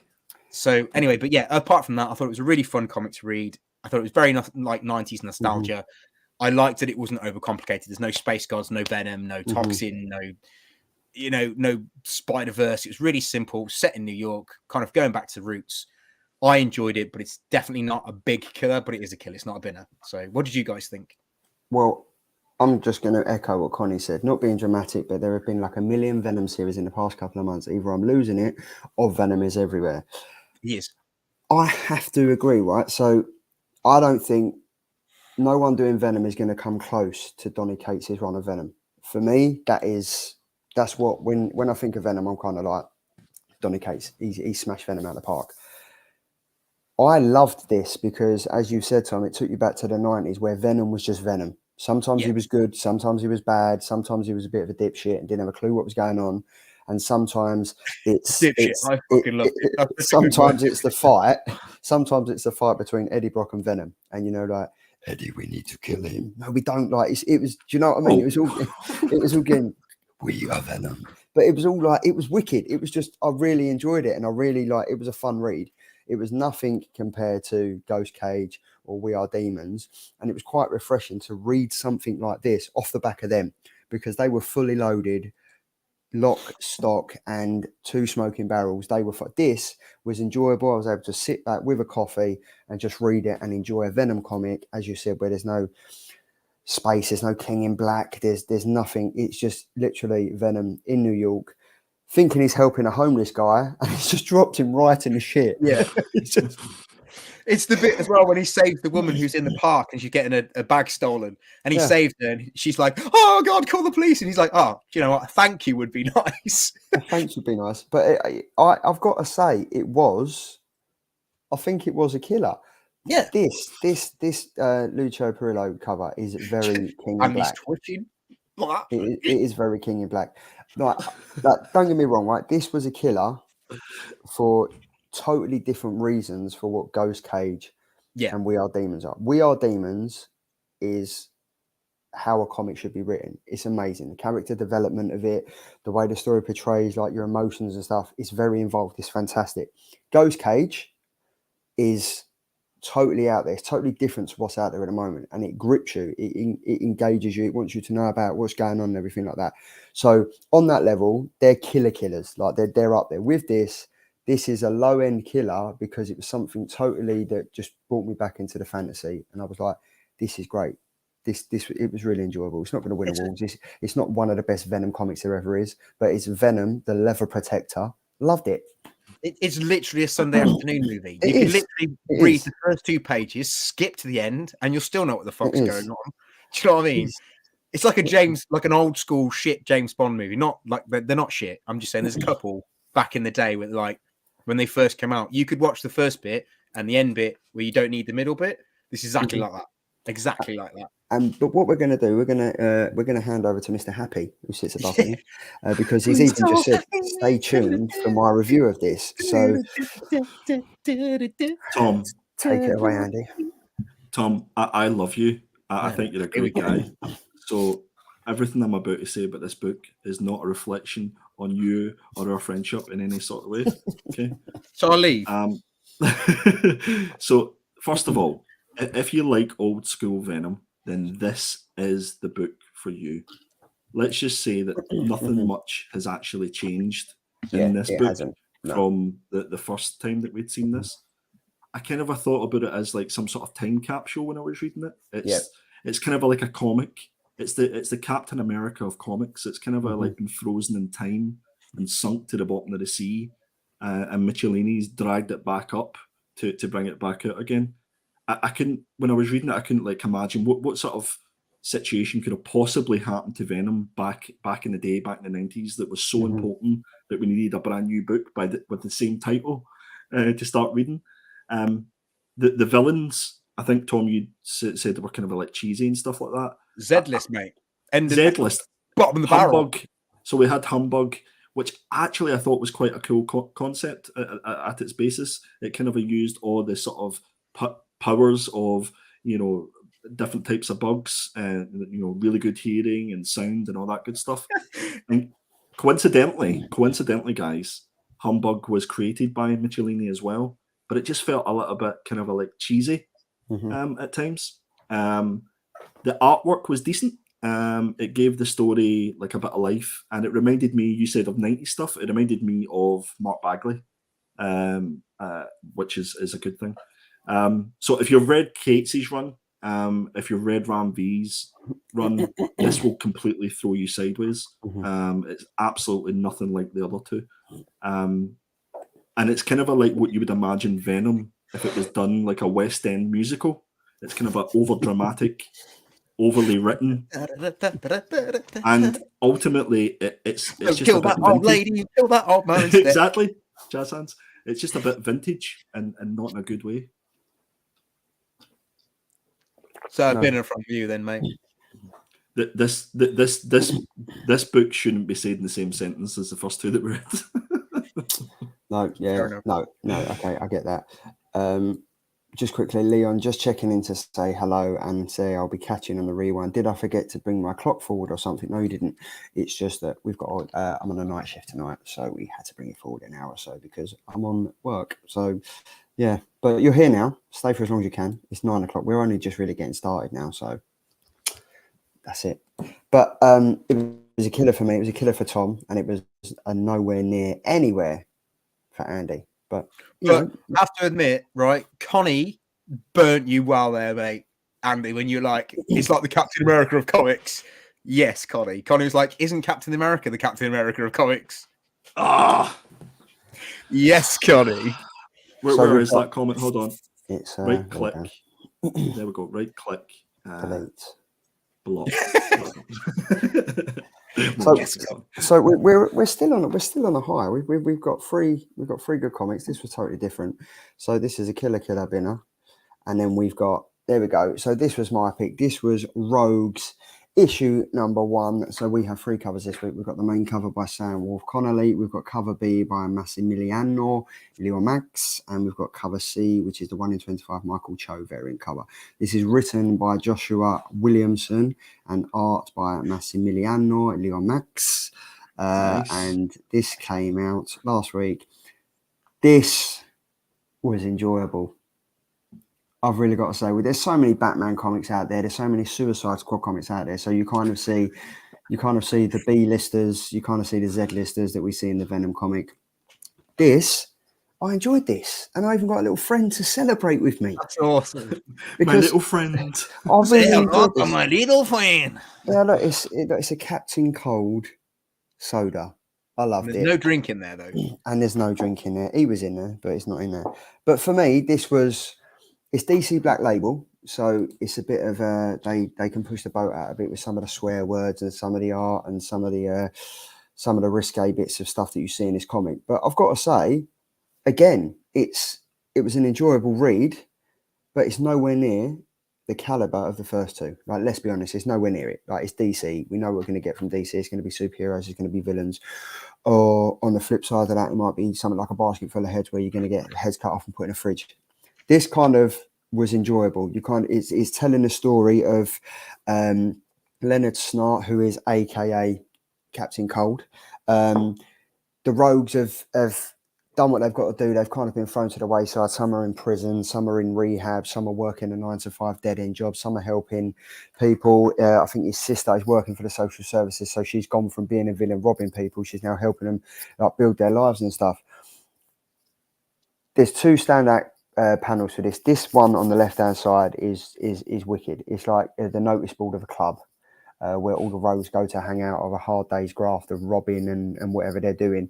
But I just thought this was quite good. It just ties back to like what everyone knows about DC. You've got Deathstroke there, you've got Catwoman, you've got Joker, Two-Face, Cheetah, Harley Quinn makes an appearance. It was wicked. It was kind of like what you could see and what you think the rogues would be doing in a club like this when they're just chilling out. And then on the on the right-hand side, you've got Gorilla Grodd wearing a lovely checkered blazer. And the whole premise of this story is that Leonard Snart has just got a promotion, what he thinks at work. So he's all thinking, yeah, I'm going to love this. And then he overhears his boss saying, we're just doing a bit for diversity at work. He's a down and out. He's an alcoholic. It looks good for us if we just make him, give him a promotion, and then kind of we're doing our bit for the society and stuff. And he kind of thinks, right, that's it. I'm down and out of my luck. I've got nothing left. I'm going to get the old band back together, and we're going to go and rob Gorilla Grodd of all his unclaimed gold, unsearchable gold. We're going to go and do it, and the gang get back together. And it was, I'm in. I'm not even going to lie. I really enjoyed it, and I want to see what happens in number 2. This again was a massive book, 48 pages. It weren't light reading this week, to be fair. No, it really weren't. And even again, the narrative in this comic must have been a nightmare for someone like you, Tom. If I'm honest. This one was a bit harder because the artwork made it a little bit disjointed for me, because it's quite gritty artwork, as it were. So I did find it a little bit more difficult to read, but I didn't not enjoy it. I thought it was a good book. It's 100% not a binner for me. I would say go out and read it. However, I'd put this at the bottom of all of them this week, and that's only because I really enjoyed it. I thought it was really good up until a point when they start talking about the job they're going to do, and it kind of went downhill from there for me, because I wanted more. I kind of wanted to give me a little bit more. I kind of felt like it got to that point where it's like, right, this is the job we're going to do. This is how we're going to do it. Let's fight it out, sort of thing. And it kind of went a bit flat at that point. I think they go and get the Mirror Man. Is that right? Yeah. Is it Mirror Man? I'm trying to think of what his name was. Anyway, they go and get Mirror Man. At that point, it's kind of like, this is like a same old story. I've heard this one before. At the build up to this, like the bar bit, I thought was quality, apart from the fact that it's totally irrelevant. The bar bit was pretty good. The 10 years move on, how they break him down a little bit with the whole, like you said, give him a promotion, but then they're laughing at him behind closed doors. Character development, absolutely insane. Loved it. Loved the character development, all the little pockets of characters you come across. And he's like, what have you been doing for 10 years? Well, let's get together. I've got this job. No, you don't want to do it. Just have 5 minutes with me. Let me tell you what the job is. He managed to get the Bronze Tiger involved. I thought all that was really, really good, led to this great moment. And then they do this whole thing where he's like, right, we're going to go and steal money from Gorilla Grodd. And I thought, right, okay, cool. Where we go next? We're going to go get the Miracle Man, the Mirror Man. And it's just like, this is the same old shit. But I feel like this book has kind of give you a lot to deal with in those few pages. A lot goes on. It's almost like it should have been across two books. But I definitely want to read issue 2. So that does say to me it's a good book, because I definitely want to read issue 2, because I want to see where it goes. But like I said, I don't know what I wanted, but it felt like something was missing. I know that sounds really stupid because I can't explain what it is that I was missing, but I know something was missing. But yeah, no. What did you think, Andy? I knew absolutely nothing about most of these characters that were in it. And I thought Joshua Williams done a really good job at showing how, like, giving a little bit of the backstory about each of the characters, but showing how they've actually evolved. And I got absolute Ocean's 11 vibes throughout this. Like they're getting a team together to go and steal something. I really enjoyed the fact that the story was kind of a set outside Gotham City. Yeah. Because normally every DC villain story, you're going to get your normal Batman rogues in it, and that was quite refreshing about it. I really, really enjoyed this more than I thought I would. Yes. I would say that this is probably going to go in my top 10 comics this year. Really? Certainly, yeah. I enjoyed it that much. I don't know if it was post-COVID vibes I was getting, but it kind of like, I was trying to think how would I sum this up. It's kind of like if the Suicide Squad and Peacemaker made a baby, this would be the baby. And in fact, I want James Gunn to make this series. I think this would be a fantastic TV series if they brought these rogues together and actually made it into that. Andy, that's at this really kind of old age. That's really surprised me. Yeah. Listen, I surprised myself, but I did. I thought the artwork and the color work in this as well, and just the way that it just wasn't panel for panel for panel. Like, you got pages like that on the left-hand side, which made you stop. I think it's just because I wasn't reading it quickly. I was actually taking in the pages and what it was saying. Is there any little Easter eggs and things like that were in it? Just really enjoyed it. Just loved it. Do you know what I really liked is that they reference Gotham City. Like, when they give Leonard Starr his promotion, they're talking about, like so and so, and they're like, no, that's Gotham City. This is like Gorilla Country. This is like Gorilla City. And it was just, they were basically laughing at. I thought it was great. They was just literally them little Easter eggs. They were just laughing at Gotham City. They were laughing at the likes of Catwoman and Deathstroke, because we know about them. Whereas these, it was really good because as a reader, you're reading it as the characters are meant to be portrayed. They're meant to be the Z-listers down and outs, and you're reading it as that because you're like, I've never heard of these characters before. So I thought that was really smart how that came across. When did you think you would care for Captain Cold? Like, I mean, this book was good enough for me that I would actually go and seek out some Captain Cold stuff. So I'm not a huge Flash fan, and I think he's one of the Flash rogues, and I didn't know that until I went and done a little bit of digging to see who is this guy and what's he all about. What comics can I find him in? And I think that's really down to how fantastically well Joshua Williams represented that character and wrote the character. So can you imagine if they'd done a bit of a clash between this and the Gotham Rogues, and they sort of brought them all together? Rogues Gallery, that'd be great. But I'm definitely in for issue number 2. Like the way it ended, I'm 100% for this. Yeah. So is that a killer across the board? It is, mate. Yeah. 100% killer. Yeah. So 3 full killers out of 4 isn't bad. If anyone in the chat hasn't read this, I'm kind of speechless because I wasn't expecting Andy to like this one, but he did.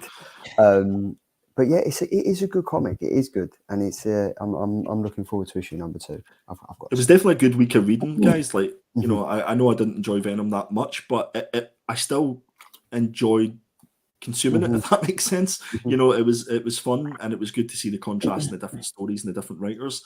And I think from a comic perspective, the comic readers side of things, we are truly blessed for all the great writers and all the great artists we've got. 100%. While we're talking about writers and artists, over on YouTube now, we've got the killer cover. So we've got in 3rd place, I'm still sitting at the bottom, stroking a barrel with 19%. It's different down here. I'm not used to this. We've got welcome to the lowest of the low, mate. I've been there every week since the start of the year. We've got Tom with Something Is Killing the Thursdays, issue number 21 with Ben Harvey, 39%. And literally in 3% in front of that, it's Andy with his 1 in 25. Come on, guys. Jenny, vote for Tom. One win for the year. Oh, that's it. I'm done. I'll retire. What we'll do, as we've got a few more people in the chat, let me just go back to the covers and go over again. So we've got Andy's cover, Something Is Killing the Children, issue 21. We've got the 1 in 25 variant cover. I think we can all agree this is fantastic. We've got mine, which is Meh. And then we've got Something Is Killing the Children, issue number 21, which is the Ben Harvey variant. It's a glow in the dark. It's a glow in the dark. So the 2 covers fighting for a win this week are this one by the fantastic Jenny Frisson. And sorry, how do you say her name, Andy? It's Jenny Frisson. And then we have the Ben Harvey variant as well. So, but that's enough covers out the way. We've got this on it.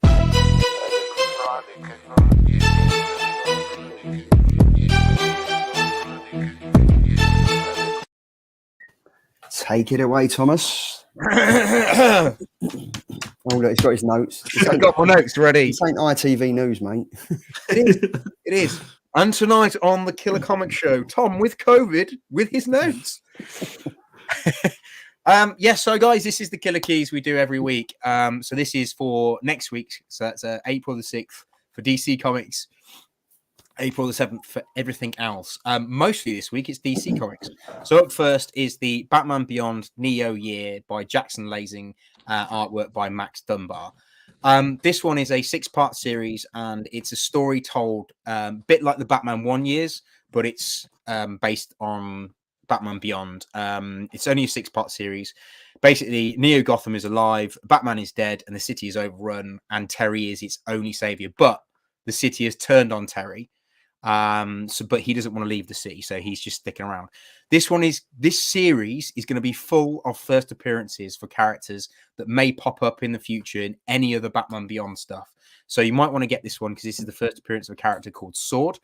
But in this series, across all 6 episodes, across all 6 issues, there are going to be an abundance of first appearances because Neo Gotham City are going to throw everything at Terry, including creating brand new villains and characters. So definitely one to pick up. And that comes out next Tuesday. Next Tuesday, yeah.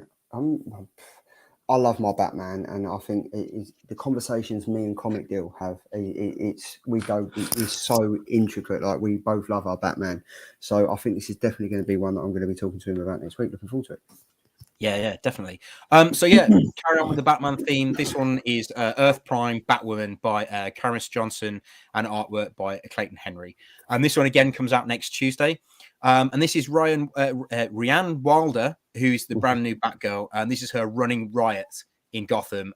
Ever since the tech for Batman's tech got released out on the streets, everyone's kind of getting their Batman villain on. And there's a young kid in this one, high school kid, who gets infected by Clayface's mud, and he's a brand spanking new character, so it's worth picking up for that character.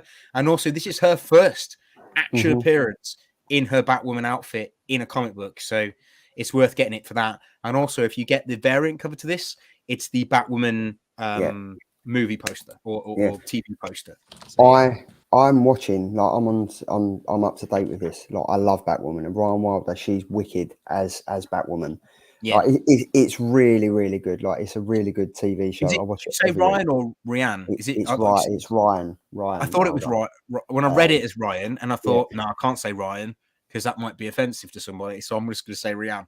But the TV series is great, and like you've got her mum's in it now, Jada, and then you've got her brother who's kind of like a Joker type of thing. It's wicked. It is really. You've got Batwing in it as well. It's awesome. The TV show is pretty good, and as you mentioned, the variant cover for this is Ryan Wilder taken from the TV show. Yeah, Screen grab is her standing on top of overlooking Gotham City. So yeah, definitely pick this one up. I'm going to get this one. I just love the cover as well with all the pink. Got a thing about pink. I have a question, Tom. I don't know if you know the answer, but see the last two, this book and the last book, I haven't recognised who the writer is. No, are these new writers? Thomas Johnson is a writer from, I think he's coming from Boom. And the previous writer who is on the Batman Neo, Jason Lasing, he's actually brand spanking new writer. Okay. So I don't know what he's done beforehand, but I'm pretty sure it's stuff that we've never heard of. Cool. But yeah, if you go onto the League of Comic Books, you'll be able to find out for sure. Check it out. Yeah, sweet. Sponsored by this. So I'm going to change my pick for the following week because I really want to read this because I like the premise behind this. So like it's Dan Bucena is back again. He did an award-winning Alice in Wonderland story recently, or in the modern era. Artwork by Giorgio Spoletti. Cover art by J. Scott Campbell. This is my cover pick for next week, FYI. But yeah, so this premise of this one is it's Alice trying to get back to Wonderland, but it's not how you think. So Alice went to Wonderland when she was a kid because she ate magic mushrooms. That's the story behind it. So in this one, it's Alice. We all? Yeah, exactly. So this is Alice living her best life as a human being, but thinking, do you know what? I'd like to go back to Wonderland. So she goes down a route of drugs and like being a thief just to get back. So they're chasing the rabbit down the hole to get to Wonderland by going down a very dark route. So I'm really interested in reading this because obviously she's going to go off the rails just to get back to Wonderland. So yeah, I'm quite excited about this one, and it is going to be a first appearance of a couple of brand new characters that are a new version of the Mad Hatter and a new version of the White Rabbit. Oh, that sounds cool. I'm looking forward to this. Like I think it's just the J. Scott Campbell. The cover dragged me in straight away. Like J. Scott Campbell, anything to me. Like he can, and there is obviously J. Scott Campbell. Like, and there's vibes between him and what John Boy Maz does as well. And this is just, I'm all in for this. I like it, and it's also by Boom Studios, who are fantastic. But this is Boom Studios. I reckon this is what's going to set off their 2022. If I'm honest. Yeah, I think there's a black and white cover on this as well, Tom. I think there is, mate. Yeah, the black and white cover is absolutely stunning, and if you look at the black and white cover, it's a bit more seamless. Because on this one, you can obviously see the seam down the middle of how it all goes together. But if you look at the black and white cover, it's undeniably seamless. It's really hard to tell, apart from the hair and the cup. You can't really tell that it's two different. It's obviously the same person, but it's two different shots. And I love the fact if you look at the wallpaper behind, that's different as well. Consider the light and the dark. So yeah, superb. Like how knackered is that wall on the right hand side? Obviously not seen any wallpaper for years. Whereas on the left hand side, she's obviously taken far too many drugs and everything's a bit like. But on the left, you've got the Mad Hatter, you've got the cat, the Cheshire Cat and stuff. It's interesting. I'm looking forward to reading this one. Nice one. Yeah, and obviously, like the guy who wrote it, Dan Persona, he's award winning. So. Yeah, 100%. Hats off to him. Spider-Punk. Yeah, so this brings us on to something we spoke about earlier when Andy was showing you his pickup. So this is next week is the first solo run of the fan favorite Spider-Punk. It's a 5-issue miniseries. It's written by Cody Ziegler, artwork by Justin Mason. It comes out next Wednesday. It's worth picking up, guys, because this is his first solo appearance, and you're going to meet the basically his kind of band. Because he has a band, so you get the whole Spider-Punks involved. And he's going to be taking on New York City with the Spider-Punks and swinging his axe. It's not an axe, it's basically his guitar. But in this particular book, It's going to feature Earth 138th. Yeah, Earth 138th version of Ironheart, who is called, let me see if I've got it written down, is called Riot Heart, and she is in the rival band. So it's basically like Spider-Man School of Rock. Basically, but the one thing I will say, like, I'd pick up for that, and I'd pick up because it's the first issue. My only premise on this that might just bug people is it's a story that's already been told with Spider-Gwen, because she's in a band, and when she did her story, she had a rival band. Yeah. So just be careful; it's not a rehash. However, the covers for this, isn't it, are stunning, absolutely stunning. The covers for this. And I wonder, you mentioned there's a few first appearances and stuff like that in here. I'm just looking at that cover and I'm looking at the character at the bottom that looks a little sort of Bane-esque. Yeah. I'm wondering if some of those are like first cover appearances that we'll realise once we've read the story. Yeah, I would 100% say so, mate. And I bet the graffiti at the back behind his shoulders has got something to do with the story behind it. 100%. And a picture of like the boy under there and stuff like that. Cool. Yeah, because you saw like the spray paint tags. So you're gonna end up with a villain who does tags, aren't you? On stuff, which is very punky. Cool. But yeah, and feel free to scan the code. Follow me on Instagram. I'm actually gonna try and be a bit more active now that I'm no longer a shop. So I'm gonna be like posting up my collection, what I've got, what I've been picking up, and you guys get a chance to help me decide what I'm going to draw next. So I've recently just done a thing where I've got people to pick the next 6 characters that I draw. So first up, I dropped my one on today, which is Red 13 from Final Fantasy 7. So I'm going to carry that on. I'm doing Thorg next, which is a suggestion that came from Panels and a Half Pint from Sean. So I'm quite looking forward to that. So head over and follow me on all those bad boys. And on the theme of punk rocking out, yeah, man. It's time to get your mohawks ready because it is.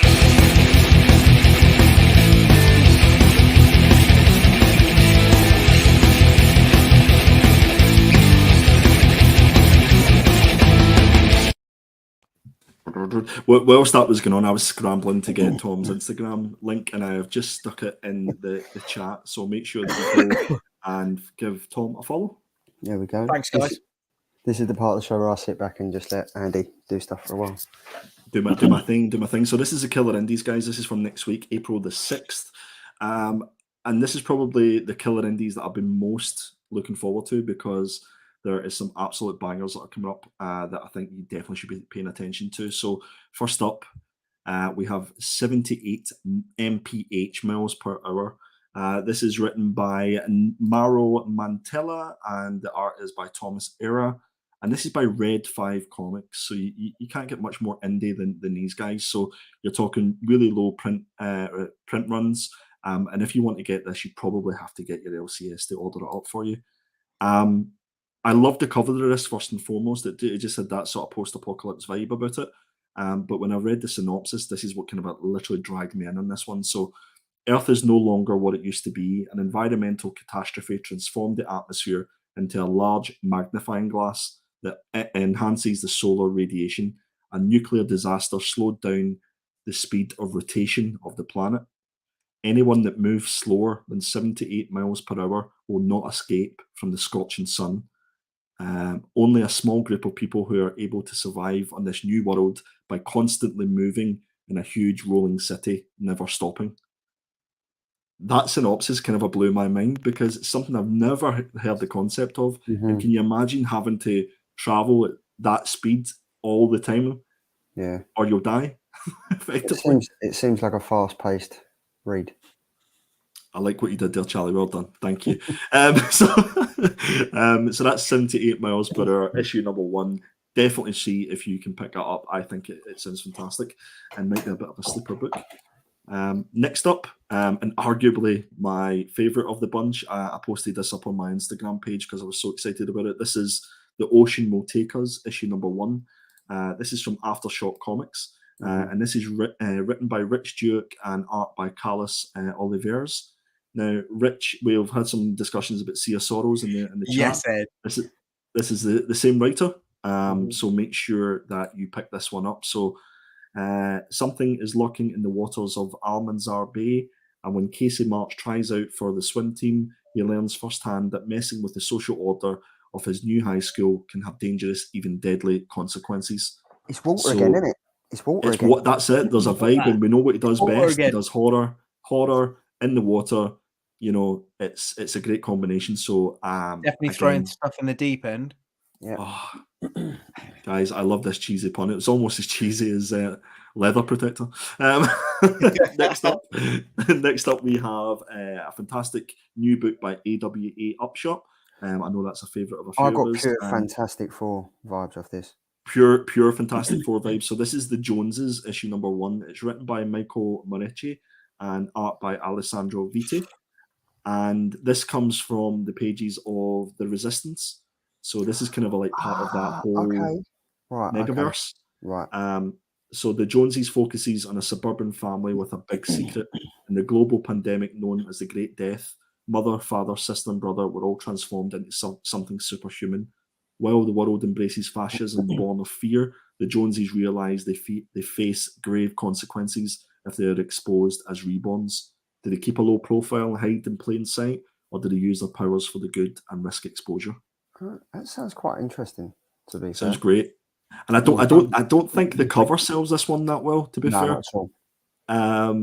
So I think a lot of people might pass this. So definitely give it a read and see. That whole Resistance world is superb. Mm-hmm. Next up, we have West of Sundown, issue number 1. This is by Vault Comics. This is written by Tim Seeley, and the art is by the fantastic Aaron Campbell. And this is a vampire story, believe it or not. So a beautiful ancient vampire must flee monster slayers in New York City and reclaim the ancestral soil that restores her undead flesh. But things have changed since she was reborn in New Mexico desert, and now Constance and her loyal ex-Confederate assistant Dooley must adapt to life in the rough frontier down on Sangria del Moro, a western tale of survival starring a cast of literary horrors. Some mouthful.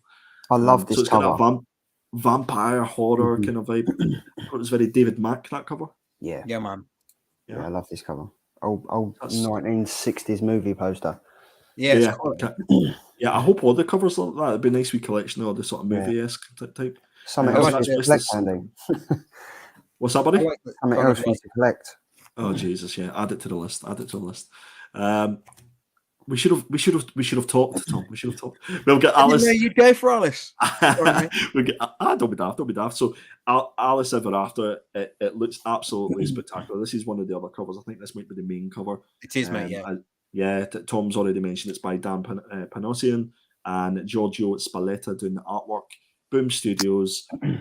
Tom's already sold it to me. Covers look fantastic. Go pick it up, and we'll obviously be reviewing it next week or the week after. So, I'm really interested to see what it says written on the bottle.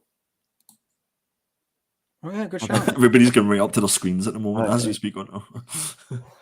It says if you're reading this, you are too close. That's Alice Ever After. Yes. Little Monsters. Come on, guys. Issue number 2, written by Jeff Lemire. Dustin Nguyen, I hope I'm pronouncing that right, Dustin, is on artwork. This is by Image. We've already read issue number 1. I've got it on my pull list, picked up all the covers.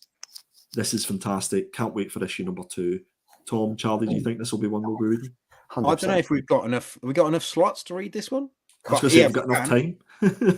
I'm well up for reading this one. I loved issue 1. I thought it was great. Yeah, so definitely make sure you pick up issue number 1 if you've not read it. And do you know what I'm getting from vibes of this? Is it the Slender Man? Yeah.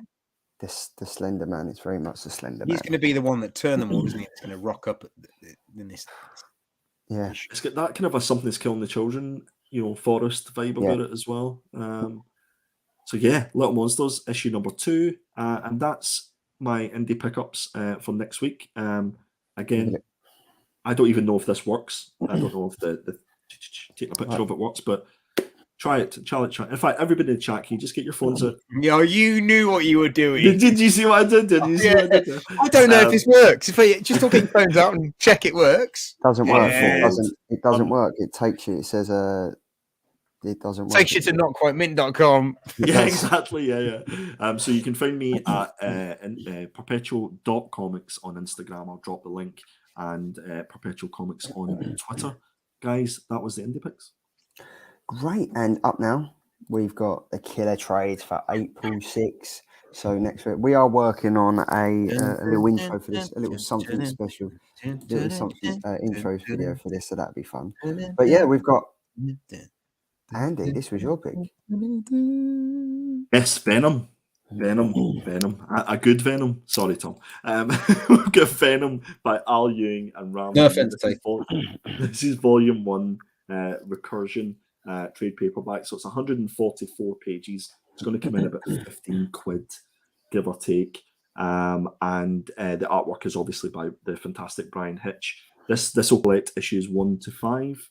And I'm looking forward to this because I haven't read all the issues. I've been saving it. I think I read issue number 1, and I'm just going to pick this up and enjoy it as 5 issues in 1. So, yeah. I think the more and more we do these trades, the more and more I'm inclined to start just going to trades. Like read the single issues via Comixology and stuff, and then just collect the trades. I don't know. I've tried to talk myself into doing the same, but I'm just too much of a sucker when it comes to the single issues. I enjoy them too much. I enjoy the variant art too much, and yeah. Does CGC? Random question. Does CGC do trade paper? They don't. No, they don't. Okay. Oh, well, it looks like I'll be sticking to the single editions for a while. Tom, I knew you'd love this one. This is why I picked it. Yes, mate. Love it. For anyone that hasn't been reading Robin, you're missing out. Honestly, I wasn't a massive Robin fan until Joshua Williamson and Jules Corona got together to create this absolute beauty. This is Robin Volume 1, The Lazarus Tournament, trade paperback, 184 pages, $19.99. So you're probably looking at about 16, 17 quid. This is what I want to see from Robin. Like, Robin is such a staple within the Bat family. This is Damien at his best. At his worst, you get to see everything from him. He's a little badass. Yeah. He's honestly, the Lazarus Tournament is wicked. Like, we're introduced to Ra's al Ghul. It's just wicked. It's just, there's so many villains in this that it's basically a DC fight fest. It's wicked. Yeah, it's like a Game of Thrones style thing, isn't it? It's so good. It's really good. I really, really like it. I'm really enjoying it. I cannot, like, this has been on my pull list for ages. I can't wait for it. It's been on pre-order. I'm definitely picking this up. This is one to read. Yeah, definitely. And you get the two standout characters that get introduced in this series. So you get Flatline and you get Respawn, who are two standout characters that are going to make a huge impact in the DC universe. So you might as well pick this up and find out where their origin stories came from. And Flatline's introduction, you kind of see in the Robin annual that came out in November. And it's really good because you kind of understand where she's from. She's a brand new, it's just wicked. I can't I really, really enjoyed this. So yeah, definitely picking this up. We've got Moon Knight, obviously, off the back of the TV series launching on Wednesday. I'm all in. I'm all in. I haven't really been a fan of Moon Knight in comic form. I think the latest Moon Knight that came out didn't really tickle my fancy. I didn't really enjoy it. But having watched the show, I now want to learn more about Mark Spector. I'm going to go back to like the 1985-87 run of Moon Knight and read that and find out about it, because I think it'd be more interesting than the current stuff that we've got. So this is Moon Knight Legacy, the complete collection trade paperback, 312 pages, $39.99, which is about £34. Written by Max Bemis, art by Paul Davidson, and this basically is collecting the Moon Knight from 2017, 188 to 200. Nice. I love Moon Knight. I loved Moon Knight before the show and stuff like that, and the TV show, the first episode there was everything I wanted it to be, because Moon Knight's a really complex character, and the way they just broke down to really simplify it for everybody and make it enjoyable. It could have been about anybody. It just so happens it was a superhero story. And I've not seen it yet, but I've heard good things. Oh, give it a watch. Because I read when Brian Hitch did the artwork on this. I can't remember what year that was. I think it might have been 2007-ish. But that was such a good run because he goes toe to toe. Do you remember the Captain America's one of the guys he fights called Nuke? Do you remember Nuke? It's got like the statue, not the American flag tattooed on his face. He goes toe to toe with him and kicks his ass. It's amazing. I love it. But if you do want to find out, if you have watched the first thing and you want to find out the review, I think Benny Attention Seeking Geek did a show at, I think it started at 7:30 tonight. So head over there. I think he's got like a panel where they kind of reviewed it. If you don't want to know about the spoilers, I wouldn't go over there. But obviously with review shows, they do kind of give the spoilers away. So head over there and check that out. We've got Ben's link here, Charlie, and everybody can go and. We've got Suicide Squad Bad Blood. Now this, for me, I'm a Suicide Squad lover. I'm all in, man. This is Suicide Squad Bad Blood trade paperback, 288 pages, $19.99. Tom Taylor, love Tom Taylor. Daniel St. Yeah, he's good to be fair. This was good, you know. I really enjoyed this. So this is again another one that I've picked up, and it's another one that's going to look good on the bookshelf. It's good. It collects issues 1 to 11. So yeah, it's going to be one hefty, chunky book, isn't it? 1 to 11. Yeah, that's nice. I like that. Who can Harley Quinn and Deadshot trust when their teammates are the very people they were sent to kill? It's good. I enjoyed it. Again, it's DC. DC seems to be bringing out shitloads of trade paperbacks every single week. This week's no different. Probably because they release shit all the time. That's it. And then we've got the Sandman. This is going old school. DC Vertigo, the Sandman, book 1, trade paperback, a hefty 500. I hope you've got strong shelves as you're getting this one. It's 576 pages, $29.99. Tom Taylor. Very reasonable price. Very reasonable price. Yeah. But this is going to be on his arduous journey. Morpheus encounters Lucifer, John Constantine, and an all-powerful madman. For you lovers of the Sandman, this is one that will be right up your alley and will be on every collector's pull list. I can only guess. Sean, Panels and a Half Pint is all over Sandman. He's a big fan. Yeah, so this will be definitely one to watch out. But that is it. That is the trade paperbacks. That is the trades of the week. We are now on to the Killer Covers scoreboard. Now, I'm in third place with 21% with my Wonder Woman issue number 1 Yoon cover. We've got Tom in second place with his Ben Harvey, Something Is Killing the Children. Come on, guys, just once at least. Come on. 37%. And the winner this week by a marginal 5% extra of the votes, it's Andy with the 1 in 25 Jenny Frisson variant cover for Something. Jenny Frisson does it again for me. Yes. Something Is Killing the Thursdays, issue number 21. So, yep, Andy, you have won this week. The vote is now closed. Andy ran away with that. Very, very congratulations. So, Andy, Tom, you will get one. You will get one. Do you know what? We're only on week 12. We've got another 40 weeks, mate. Like, do you know what I mean? Jesus, 40 weeks. 40 weeks. You could, and we're not popular enough. There's 40 weeks, and we're here every Thursday for every one of them. So make sure. Thanks, JP. There we go. Look, GP, you have my vote. There we go. Look. Thanks, JP. That's a really good price. I've not read much Sandman, so may have to pick it up. Honestly, if you want to know about Sandman, hit up Panels and a Half Pint Superhero, and I'm sure he can tell you all about it. So that's the Killer Cover scoreboard. But now it's time for the Killer Comic Show, hashtag Killer Comic Community or Killer Community. But this week I've gone for Coffee and Heroes. Now, Andy mentioned it at the start. It's one of the biggest and best independent bookstores in Belfast. It's fantastic. It's Unit 5 to 6, Smithfield Market, Belfast. They do new releases. They do back issues. They do graphic novels. They had interviews. I think they had who did they have there? Declan Shalvey was there a couple of weeks ago, doing some remarks and stuff like that. It was fantastic. Yeah, Declan was in the store doing in-store sign. They've had a few big artists and stuff like that. What I would say about these guys, I'm so glad that you picked these as a killer community. They're fantastic. We are blessed in Belfast to have 2 excellent local comic shops. You've got Coffee and Heroes and you've got Comic Book Guys. So I was there last Saturday picking up books. Vicky and Alan are great hosts. So yeah, definitely go check out their website and their socials and tell them that we sent them. And they do merch and a damn fine cup of coffee as well. And a massive shout out to Alan as well, because he's a fellow AEW fan.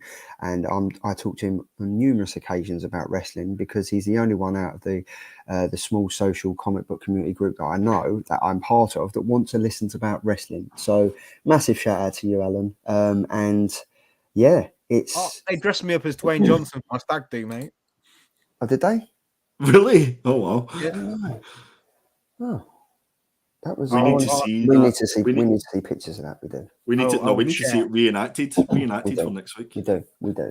My thing on the Saturday night, my friend Tom, who used to play American football with, he's a bit of a lad and I love him to bits, but his thing was, right, when we go out, you have to be pinned by 5 people, 5 randomers. 5 randomers have to pin you on the night out. I ended up getting rock bottomed and I got people elbowed. It's probably how I ended up with COVID. The most electrifying move in sports entertainment today. You got the people's elbow. Fantastic. I did. Tom, In the wait middle of till a you see. nightclub. Wait till you see what happens to you, Thought Bubble. Yeah. 22. Yeah. Good luck. But yeah, so that's Coffee and Heroes, and also they've got an Instagram account which Andy's just dropped in the chat. Oh, Mark Oldroyd has just joined us. Hello, sir. How are you doing? There's What's up, Mark? There is. That's great. Thank you very much. Yeah, Coffee and Heroes, they have an Instagram account, and they also have a YouTube channel where Alan every single week sits down and gives you the rundown of the new releases that are coming out, so you can add them to your pull list. So you can't, with us giving you the reviews every Thursday and with Alan giving his weekly reviews, there's no excuse to not pick up the comics that you want to buy. We're giving you everything you need. So that's the comic community. Head over there to www.coffeeandheroes.com on Instagram and YouTube as well. Tell the guys that the Killer Comic Show sent you, and you won't get nothing. Just let them know. So up again, it's the sneak peek of the week. Yeah. Oh, Sneak peek of the week. Charlie busting some rhymes there. Bloody hell. There we go. So there we go. Tom, you have picked Batman Beyond the White Knight. I've read this. Mate. The Murphyverse return. In a very amazing way. This cover really gets me, like the Batman Neo. It's just I've read it, mate. If you ain't read it already, get on it, read it, because we'd love you to all share your thoughts on it next week when we cover this, because the Murphyverse is probably the best part of the Batman universe. I'm not even lying. It's incredible. So definitely get on reading that. It's quite a few years on from the Harley Quinn book that came out. It's 10 years on. So it's 10 so it's quite a few years from on. Batman's got old. He's still in prison, and this is all about what happens after that. Yeah, and Harley's in it as well. Love that.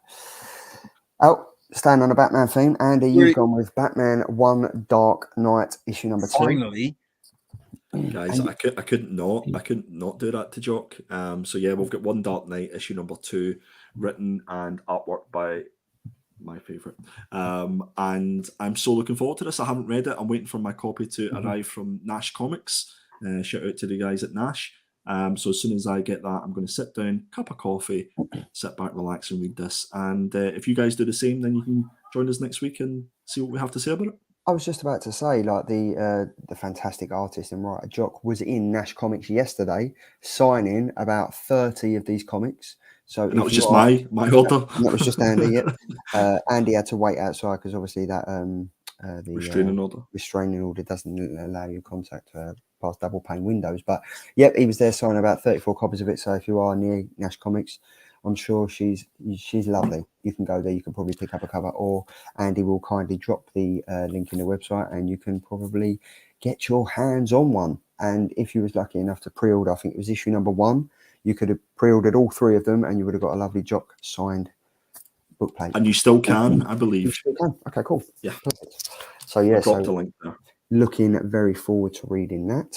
This is what I like, because these comics come out this week, and we review them next week. So I read them this week, and then I read them again. I love it. So yeah, that's just nice. Absolutely pointless bit of information. There we go. There we go. And I've gone for. Do you know what drew me in with this, right? Right, Andy, right? You was probably like that when I picked Rogues, right? But what drew me in, it's the 4th member of the Killer Comic Show. So it's our friend of the show. It's John Boy Matters. I'd be stupid not to go with this cover. Like, I'm all over this cover. Like, I'm getting this. Wait a minute, Charlie, are you on commission? No. Is there something? No. Well, I don't think I am. I'm not sure. So there's no excuse for you picking this book then? Okay. I'll just speak to John Boy and find out. But no, the reason why I picked this is because the premise of it is that shit's going down with Deathstroke. You've got Batman, you've got Ra's al Ghul, you've got Talia al Ghul, you've got Batman, you've got Robin, I'm looking forward to reading this, and you're going to have to read it as well because this is Shadow War Alpha, issue number 1 from DC. So yeah, it's also following the back of Robin, isn't it? So yes, we've kind of got invested interest in it because you get to find out about who Respawn is. Yep, and so we are reading this next week, and that is that. Another showdown. We started early. We started at 8 o'clock, but we still went for an hour and 50 minutes because that's just what we do. We enjoy entertaining everyone that's in the chat every single Thursday. I enjoy spending time with you two. Thanks for another quality week, guys. Thank you, mate. Mate, loved it. Another great show. Really enjoyed it. Make sure that you go and hit all those links that we've put in the chat. And I'm looking forward to next week already. Yep. It's going to be good next week. It'll be another fantastic show. We've got loads to keep up. Andy's probably going to get another Stackry or US delivery with about 60, 70 CGCs. Tom's got a massive delivery coming, and I've probably got more Avengers 301 coming as well. So why not? Why wouldn't you want to be here every single Thursday checking out what the guys at the Killer Comics Show bring you every single week? It's fantastic. And Tom, we've missed this for the past couple of weeks, but what is it that we do? Stay safe, stay sexy, guys. See you later, guys. Enjoy what you're reading. Have a great weekend.